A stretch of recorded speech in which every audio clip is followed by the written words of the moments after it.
નમસ્કાર મિત્રો, સ્વાગત છે તમારો એચએનજીયુ સ્ટડી પોઈન્ટ યુટ્યુબ ચેનલના એક નવા વિડીયોમાં. રાજ્ય પરીક્ષા બોર્ડ દ્વારા ટાટ હાયર સેકન્ડરીની પરીક્ષા છે એ શાંતિપૂર્વક રીતે લેવાઈ ગઈ છે અને એ પરીક્ષા છે એ પૂરી પણ કરી દેવામાં આવી છે. વરસાદના કારણે આ પરીક્ષાઓ થોડી લેટ થઈ હતી, પરંતુ આખરે આ પરીક્ષા છે એ પૂરી થઈ ગઈ છે. તો આજના આ વિડીયોની અંદર આપણે જોઈશું કે રાજ્ય પરીક્ષા બોર્ડ દ્વારા લેવાયેલી ટાટ એચએસની પરીક્ષાનું પરિણામ છે એ ક્યારે જાહેર કરવામાં આવશે. પરીક્ષાનું પરિણામ ક્યારે આવશે એ જોઈએ પહેલા તમે મને કોમેન્ટ કરીને એ જણાવી દેજો કે તમારું પેપર છે એ ઓવરઓલ કેવું રહ્યું હતું, તમારો વિષય કયો હતો અને તમારું પેપર છે એ ઓવરઓલ કેવું રહ્યું હતું. તો તમે જોઈ શકો છો ટાટ એચએસ પરીક્ષાના રિઝલ્ટ અંગે મોટી જાહેરાત. કેટલાક ન્યૂઝપેપર કટિંગથી આપણે શરૂઆત કરીએ તો તમે જોઈ શકો છો પ્રિલિમ્સમાં પાસ હોવા છતાં 2414 ઉમેદવારોએ ટાટ એચએસ મેઇન્સ પરીક્ષા ના આપી. એટલે કે 2414 ઉમેદવારો એવા હતા કે એઓ જે છે એ પ્રિલિમ પરીક્ષા પાસ કરી હતી, છતાં પણ એમણે જે છે એ મેઇન પરીક્ષા આપી ન હતી. 47,665 ઉમેદવારો જે છે એ પરીક્ષા આપી છે.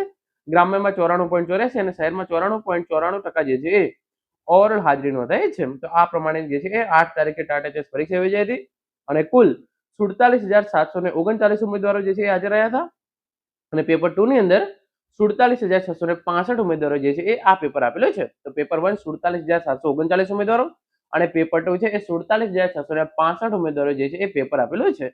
મેં તમે અહીંયા જોઈ શકો છો ટાટ એચએસ મેઇન્સમાં જેનજી અને એઆઈ નો પ્રભાવ સ્ક્રીન ટાઈમ જેવા વિષયો કેન્દ્ર સ્થાને. તો આ વખતે Gen Z, artificial intelligence, screen time વગેરે જેવા જે છે એ અત્યારે જે ટ્રેન્ડિંગ ટોપિક ચાલી રહ્યા છે એના રિલેટેડ પ્રશ્નો પૂછવામાં આવ્યા હતા. અને વાત કરીએ એનું રિઝલ્ટ ક્યારે આવશે તો તમે જોઈ શકો છો ધોરણ 11-12માં શિક્ષક થવા માટે ટાટ એચએસમાં 95% ઉમેદવાર હાજર રહ્યા. અગાઉ વરસાદના કારણે મોકૂફ રખાયેલી પરીક્ષા અમદાવાદ સહિતના 4 કેન્દ્ર પર યોજાઈ.